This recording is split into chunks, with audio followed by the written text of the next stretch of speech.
So, Bea, tell us first of all just a little bit about Amazing Grace. What do you folks do down there, and how do you do your business? Absolutely. Good morning. Good morning. Amazing Grace Body Arts is a body art studio. We do tattoos. I run the piercing studio. Since I've been there for over 2 years, I've actually been piercing for 20 years, but Oh, okay. finally made it my all-time, no other work, just my primary focus, that and my art. I make a lot of jewelry. I have Valkyrie Vibes as well. So in the studio, I do a lot of piercing, but I also sell some of my jewelry. Okay.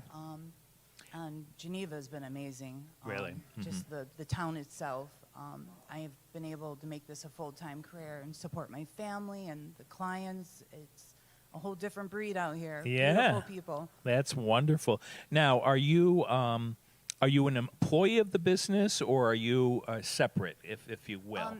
Both. Okay. So I do the piercing for Amazing Grace Body Arts, and then I have my other business, Valkyrie Vibes, which is my jewelry. Okay. So yeah, a little bit of both. Okay. Okay. Very good. And your location on Seneca Street? On Exchange On Street? Exchange, yeah, And right what- next to you. Yeah. Yes. And what's the number there? Do you know? 516 Exchange. Okay. And what are your hours? 12 to 7 p.m. Okay. I do offer walk-ins, which is unusual for body piercers. But I take on that, and I've done that for 2 years now. I stay constantly busy. Now, do you train yourself to do that, or is there a certification you have to go through?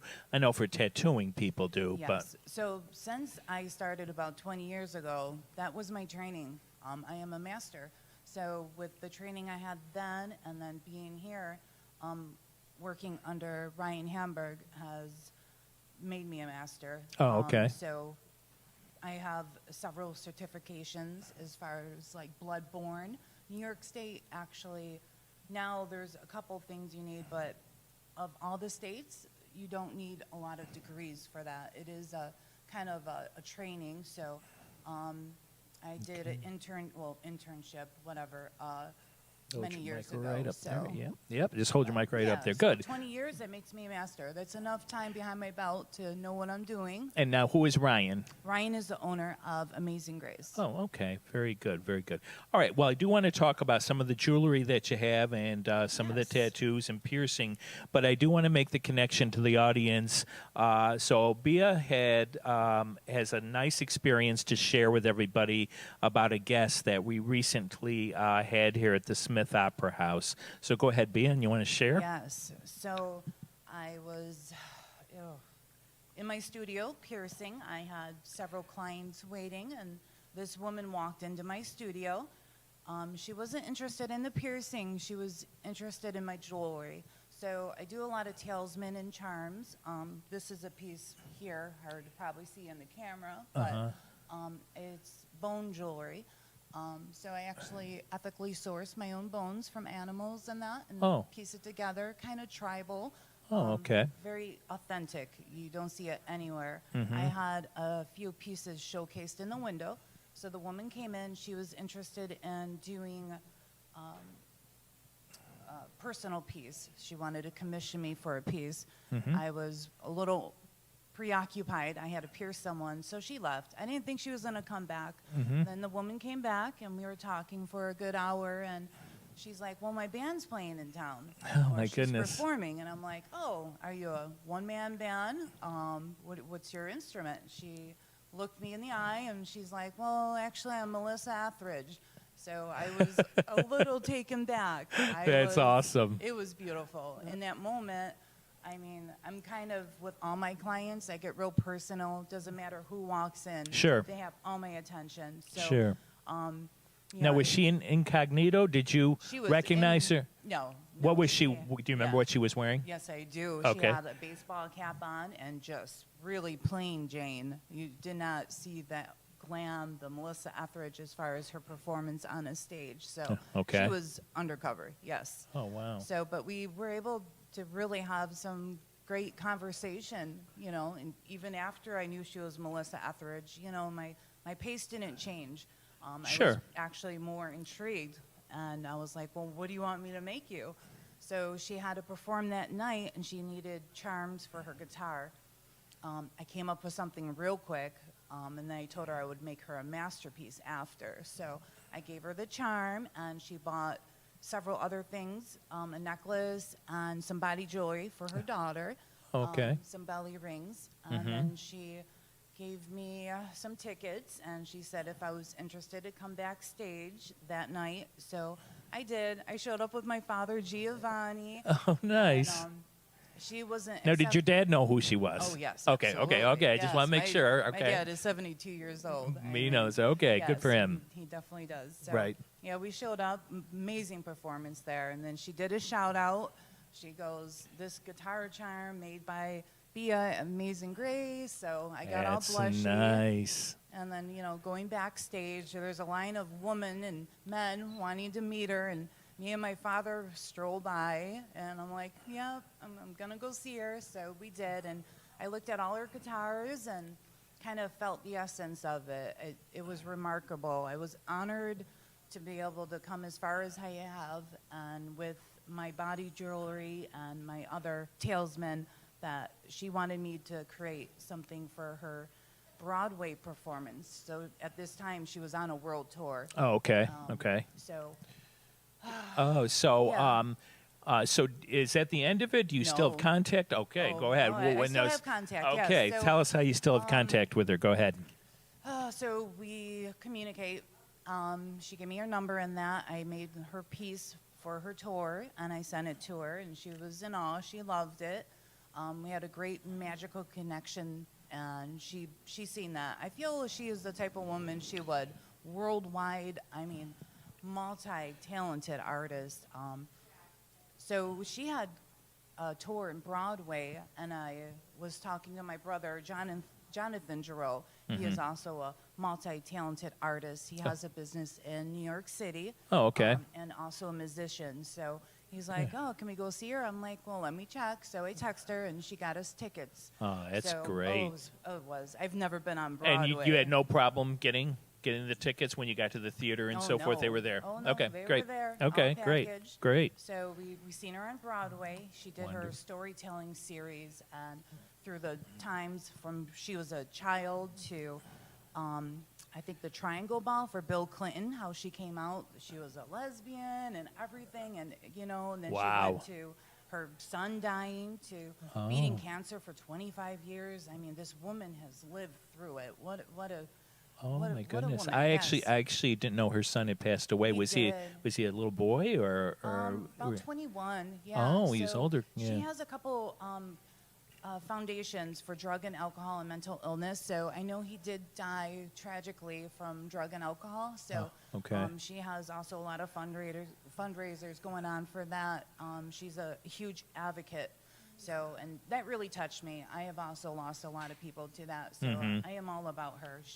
The connection was there. She sat me next to her wife. So me and my brother, we had the seats, and this woman came up to me, and she asked who I was, and she goes, "Oh, you're the jewelry maker. I am Melissa's wife." And I was Oh, very happy neat. she sat me right next to her, Oh. even though my brother made sure he sat next to her. Oh, sure. he Oh, was, yeah. Right between us. I'm like, oh, take all my glory.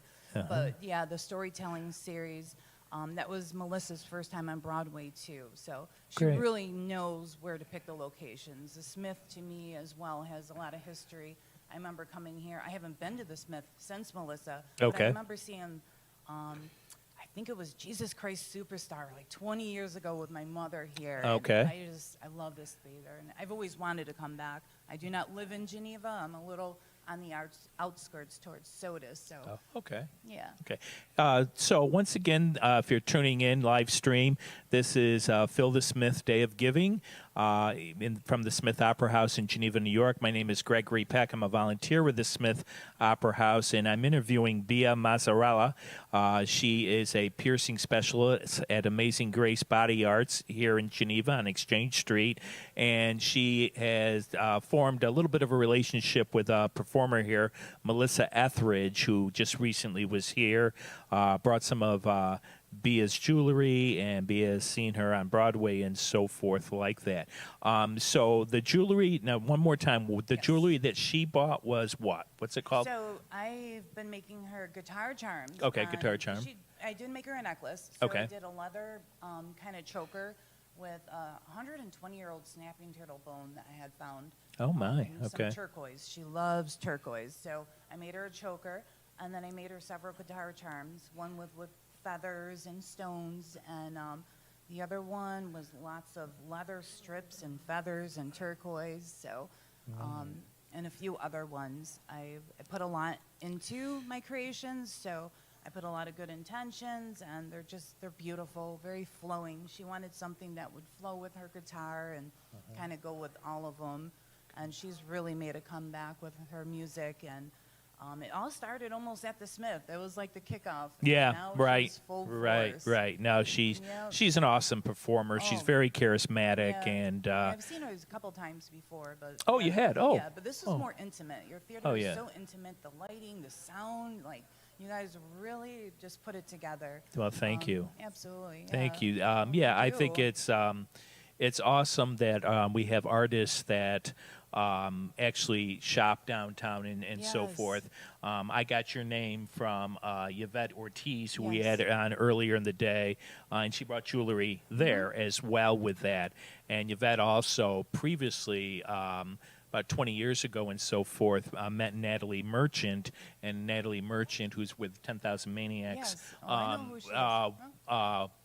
bought a necklace from her, and then she saw her in a show, and she was actually wearing the necklace. So Yeah. that was awesome. Yeah, Melissa never took hers off. Yeah, yeah, that's when neat. I seen her on Broadway, she's like, look at this, and you can see them, it was a little dirty from all the show makeup, but we fixed it up, and I love that. Like, they really wear it, it's not they're just buying it, and yeah, It's great. they're very unique, Let me ask you just a little bit about the piercing and so forth, and some Yes. of them, the questions may come across as very naive with that. So bluntly, many people have had their ears pierced and so forth. Does it hurt, or do you numb things before? I mean, I'm assuming you do. So does it matter where it is, like on your nose? Are you numbing your nose to pierce on your nipple, things like that? Absolutely not. No. Oh, so you don't? numbing creams are no good. Okay. So I've been doing this a long time, and they're coming up with all these new methods. No, what makes me a great piercer is that I am fast. My only competition is this piercing gun. So you'll see the lines in the mall, these stores. People are bringing their children, and I remember, my grandmother, she used to pierce people with guns. It is horrible. We've learned a lot. It causes scar tissue. I use a needle. I'm very fast. Uh-huh. Fast. I know exactly where I'm going. It's all about location. Now children and people, adults, can buy their own needles and piercing kit online, Yeah. and it's tragic. I Yeah, get it is. A lot of clients coming in, and I have to fix their piercings and the emotional trauma. A lot of girls come in, they got their ears pierced at the mall, Right. and it's horrible, like crooked or infections. So Because you're not really trained, you know. luckily for me, a lot of parents are getting hip, so they're coming to the studio to get their children. I do from infants all the way up, Oh, all the way great. to 85. So I do a lot of infant ears, and they heal. Just a few weeks, they can put whatever they want in. The gun, it's trauma, it's blunt force trauma to the ears. Right. It's kind of like that crash test dummy course. You ever see like the doll hitting the wall real hard? Well, that's you, So, yeah, I get all ages, all different piercings, and I've really built my name up, especially working here in Geneva. A great location, and from here I get a lot of clients all the way from Monroe County, way past Syracuse. So, Now, do you ever, I'm sure, yeah, at some point this must happen, do you ever have people coming in, wanting it, and then backing out at the very last minute? absolutely. So what happens there? What do you feel is going through their head, and what do you do to try to nurture them, Yes, to yeah. try to follow up? Yeah, and that's where I come in as a master. So I'm really good with people and their energies. I'm very calming. Children love me. I'm actually able to assess their anxiety and calm them down a little bit, either crystals or whatever I have. I'm like, hold this. If you come into my piercing studio in the back, it's very distracting. I have things all over the place. Oh, okay. It's like walking into another portal in another world. It's really, really amazing. But mainly the ones that back out, no offense, are men. So Oh, really? I get one done, and either they pass out or they walk right out the door. Oh, my. But maybe it's a difference in pain or the anxiety. Mm-hmm. The more like parents will come in and say hurt 20 times in a row. Don't say that. So it's kind of like using your words as power. Don't say that word in front of your child. 'Cause Right. Then they're going to think it hurts. Right. And a lot of it is just anxiety in our head. Sure, for a second, it's going to hurt. I Right. think stubbing your toe hurts a lot worse than just a quick pinch. Now, it is a tattoo shop. Can you pitch in any way doing tattoo or anything like that, or that's just out of your element? I don't do the tattoos. Okay. That would be Ryan Hamburg. Okay. He's the owner. We have an apprentice right now, and we have another artist in the shop. But we're always taking more in as time goes on. Sometimes they stay and leave, but that is not my expertise. I kind of like the piercing. Good. It's a little simpler for me. I used to mess around, but yeah. Yeah, right. Oh, very good. Very good. So, Melissa Etheridge, is she the most famous person you ever met? No. Not to take away from Melissa, but go ahead. Let's see. I have had my fair share of meeting celebrities. Okay, good. But as far as one that actually hit home with me, she Yeah. would be. She's a legend, and I love everything she represents. Like I said, it was really like she came into my life for a reason. I was going through a lot of loss, and I just was empowered after having that conversation with her and her taking, on a commission one of my art pieces. It Right, inspired me. Well, I think it is. It really is, because she just didn't simply buy something and leave. You have Yeah. this ongoing relationship with her, Yeah. going to New York and seeing her on stage and everything, and then obviously meeting her, face to face. And Yes. no exaggeration, you had about an hour-long conversation with her. Absolutely. Longer Wow. than that, yeah. Wow. Exactly. Yeah. Even before I knew she was Melissa Right. Etheridge, I was like, this Right. woman's amazing. Like, I Right. don't know what she does, but yeah. Well, that's great. Well, I know you got to open up the shop in I a few do. minutes, but I thank you very much for coming and sharing your story about Melissa and meeting her, and sharing about all the good things you do at Amazing Grace. Yeah. Thank you, Bia. No, thank you. Appreciate it. Thank you. Of course. So once again, this is Phil the Smith Day. We have a goal of 30,000 that we're trying to raise by midnight tonight, and we are halfway there at 15,000. We had